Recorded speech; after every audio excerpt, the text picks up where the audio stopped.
പരിശുദ്ധ ഖുർആനിന്റെ ആയത്ത് അബൂബക്കർ സിദ്ദീഖ് റളിയല്ലാഹു അൻഹു ഓതിയപ്പോൾ ഉമർ റളിയല്ലാഹു അൻഹു മായിക ലോകത്ത് നിന്ന് പുറത്തേക്ക് വരികയാണ്. പ്രവാചകൻ സല്ലല്ലാഹു അലൈഹി വസല്ലമ മരണപ്പെട്ടു എന്ന വസ്തുത ഉമർ റളിയല്ലാഹു അൻഹു അതാ തിരിച്ചറിയുകയാണ്. ദേഷ്യം സങ്കടത്തിന് വഴിമാറുകയാണ്. ആക്രോശം ആ ബലഹീനതയിലേക്ക് വഴിമാറുകയാണ്. ഉമർ റളിയല്ലാഹു അൻഹു പറയുന്നു, അത്രയും നേരം അല്ലാഹുവിന്റെ റസൂലിന്റെ മരണത്തെക്കുറിച്ച് പറയുന്ന ആളുകളെ നേരിടാൻ തയ്യാറായ നിന്ന് എന്റെ കാലുകൾ ഭൂമിക്കടിയിലേക്ക് ആണ്ടുപോകുന്നത് പോലെ എനിക്ക് തോന്നി. എന്റെ കൈയിന്റെ ബലം നഷ്ടപ്പെടുന്നത് പോലെ എനിക്ക് തോന്നി. എന്റെ കണ്ണിലേക്ക് ഇരുട്ട് കയറുന്നത് പോലെ എനിക്ക് തോന്നി. എന്റെ പ്രിയപ്പെട്ട പ്രവാചകൻ ഈ ലോകത്ത് നിന്ന് വിട പറഞ്ഞു എന്ന സത്യം ഞാൻ ഇതാ മനസ്സിലാക്കിയിരിക്കുകയാണ്. പ്രിയപ്പെട്ടവരെ, ആ കൂട്ടത്തിലുണ്ടായിരുന്ന കരയാത്തൊരു കണ്ണുകൾ പോലും ഉണ്ടായിരുന്നില്ല, ചകരാത്തൊരു ഹൃദയം പോലും ഉണ്ടായിരുന്നില്ല. മഹാനായ അബൂബക്കർ സിദ്ദീഖ് റളിയല്ലാഹു അൻഹു തൊട്ട് ബിലാൽ റളിയല്ലാഹു അൻഹു വരെയുള്ള സകല സ്വഹാബികളും കരയുകയാണ്. നിയന്ത്രിക്കാൻ അവർക്ക് കഴിയുന്നില്ല, ആ വേദന ഏറ്റെടുക്കാൻ അവർക്ക് കഴിയുന്നില്ല. അവസാനം പ്രവാചകൻ സല്ലല്ലാഹു അലൈഹി വസല്ലമയുടെ ജനാസ കുളിപ്പിച്ച് അലി ഇബ്നു അബീ ത്വാലിബും അബ്ബാസ് ഇബ്നു അബ്ദുൽ മുത്തലിബ് അടക്കമുള്ള അടുത്ത കുടുംബക്കാരായ സ്വഹാബിമാർ പ്രവാചകന്റെ ജനാസ കുളിപ്പിച്ചുകൊണ്ട് ആ പ്രവാചകനെ എവിടെയാണോ മരണപ്പെട്ടത് അവിടെ തന്നെ ഖബറടക്കുകയാണ്. ആയിഷ റളിയല്ലാഹു അൻഹയുടെ വീടിന്റെ ഉള്ളിൽ ആ സ്ഥലത്ത് തന്നെ റസൂലുള്ളാഹി സ്വല്ലല്ലാഹു അലൈഹി വസല്ലമയെ ഖബറടക്കുകയാണ്. എന്നിട്ട് ആ പ്രവാചകന്റെ ഖബറടക്കം കഴിഞ്ഞ് ആ മുറിയിൽ നിന്ന് പുറത്തേക്ക് വന്നപ്പോൾ പ്രവാചകന്റെ പ്രിയപ്പെട്ട മകൾ ഫാത്തിമ റളിയല്ലാഹു അൻഹ സഹാബത്തിനോട് ചോദിക്കുന്നുണ്ടല്ലോ, സഹാബത്തെ, എങ്ങനെയാണ് പ്രവാചകന്റെ മേലെ മണ്ണ് വാരിയിടാൻ നിങ്ങൾക്ക് സാധിച്ചത്? എങ്ങനെയാണ് എന്റെ നബിയെ നിങ്ങൾക്ക് ഖബറിലേക്ക് വെക്കാൻ സാധിച്ചത് എന്ന് ഫാത്തിമ റളിയല്ലാഹു അൻഹ അവരോട് ചോദിക്കുന്നുണ്ട്. പ്രിയപ്പെട്ടവരെ, അവിടെ നിന്ന് അങ്ങോട്ട് ഒരുപാട് സ്വഹാബിമാരുടെ വേദനിപ്പിക്കുന്ന ചരിത്രം നമുക്ക് കാണാൻ കഴിയും. ബിലാൽ റളിയല്ലാഹു അൻഹു മദീന വിട്ട് പോവാൻ അബൂബക്കർ സിദ്ദീഖ് റളിയല്ലാഹു മുന്നിൽ നിന്ന് ബിലാൽ എങ്ങോട്ടാണ്?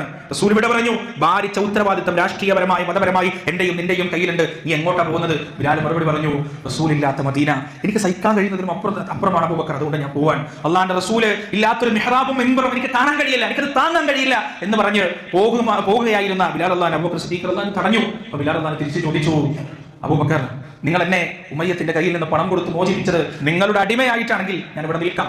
അതല്ല, അള്ളാഹുവിന്റെ പ്രതിഫലത്തിന് വേണ്ടിയാണ് നിങ്ങൾ എന്നെ മോചിപ്പിച്ചതെങ്കിൽ റസൂലില്ലാത്ത ഈ മദീനയിൽ നിൽക്കാൻ നിങ്ങൾ എന്നെ നിർബന്ധിക്കരുത്, എനിക്കത് കഴിയില്ല. ബിലാൽ റളിയല്ലാഹു അൻഹു യാത്രയാണ്. പ്രിയപ്പെട്ട ബിലാൽ നബി സല്ലല്ലാഹു അലൈഹി വസല്ലമയുടെ ജീവിതത്തിലെ ആദർശത്തിന്റെ പ്രതീകമാണ് ബിലാൽ റളിയല്ലാഹു അൻഹു. ആരായിരുന്നു ബിലാൽ? പ്രിയപ്പെട്ടവരെ, ആരായിരുന്നു ബിലാൽ? മക്കയിലെ മൊട്ടക്കുന്നുകളിൽ ആടുകളെ മേച്ച് നടന്നിരുന്ന ഒരു മനുഷ്യന്റെ വില പോലും ഇല്ലാതിരുന്ന ഒരു അടിമ, നീഗ്രോ വംശജനായ ഒരു അടിമ, തന്റെ തറവാടേത് തന്റെ നെസ്ലേത് എന്നൊന്നും ഒരു വിവരവുമില്ലാത്തൊരു അടിമ. ആ അടിമ പ്രിയപ്പെട്ടവർ എത്രത്തോളം എത്തി എന്ന് പറഞ്ഞാൽ, ഇബ്രാഹിം നബി അലൈഹി സ്വലാത്തു വസ്സലാമിന് ശേഷം ആദ്യമായി കഅബാലയത്തിൽ തൗഹീദ് വിളംബരം ചെയ്യാൻ അല്ലാഹുവിന്റെ റസൂൽ അവസരം കൊടുത്തത് ബിലാലിനാണ്. 300 ചില്ലാനം വരുന്ന കഅബാലയത്തിന്റെ അകത്തുള്ള വിഗ്രഹങ്ങൾ തച്ചുടച്ചതിന് ശേഷം അബൂബക്കർ കാത്തുക്കുന്നുണ്ട് ഒന്ന് പറയാൻ, ഉമർ കാത്തുക്കുന്നുണ്ട് ഒന്ന് പറയാൻ, ഉസ്മാൻ കാത്തുക്കുന്നുണ്ട് ഒന്ന് പറയാൻ, അബ്ദുറഹ്മാൻ ഇബ്നു ഔഫ് കാത്തുക്കുന്നുണ്ട് ഒന്ന് പറയാൻ, റളിയല്ലാഹു അൻഹു പറഞ്ഞു. പക്ഷേ റസൂൽ വിളിച്ചത് യാ ബിലാൽ, ബിലാലിനെയാണ് പ്രവാചകൻ വിളിച്ചത്.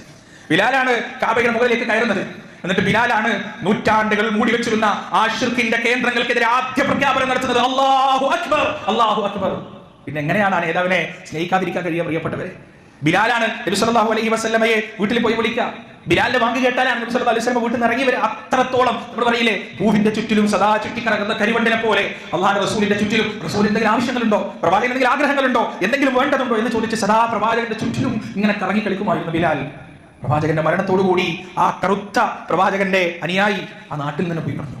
പിന്നീട് ബാങ്ക് കൊടുക്കാൻ കഴിഞ്ഞിട്ടില്ല എന്നാണ് നമ്മളൊക്കെ അറിയുന്ന ചരിത്രമാണ് അത്. ബിലാലിന് പിന്നീട് ബാങ്ക് കൊടുക്കാൻ കഴിഞ്ഞില്ല. ബിലാലാണ് ഏറ്റവും വലിയ ബാങ്കുകാരൻ, ഏറ്റവും സ്വരമാധുര്യമുള്ള ബാങ്ക് ബിലാലിന്റെതാണ്. പിന്നീട് ബിലാൽ അതിന് ബാങ്ക് കൊടുക്കാൻ കഴിഞ്ഞിട്ടില്ല. ഉമർ റളിയല്ലാഹുവിന്റെ ഭരണകാലത്താണ് സിറിയയിൽ വെച്ച് ഒരു വട്ടം ബാങ്ക് കൊടുക്കാൻ പറഞ്ഞത്. ബിലാൽ വിസമ്മതിച്ചു, നിർബന്ധത്തിന് വഴങ്ങി ബാങ്ക് കൊടുത്തു.